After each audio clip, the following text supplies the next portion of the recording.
Things like allergens and microbes are fairly well-known sneeze inducers, but the reflex can also be triggered by more unusual stimuli.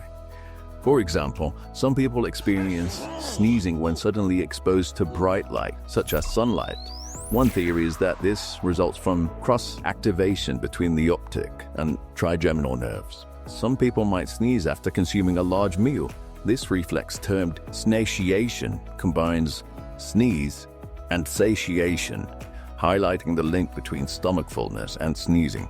And thirdly, emotional factors. Sometimes stress can provoke sneezing in certain individuals, underscoring the reflex's connection to the central nervous system.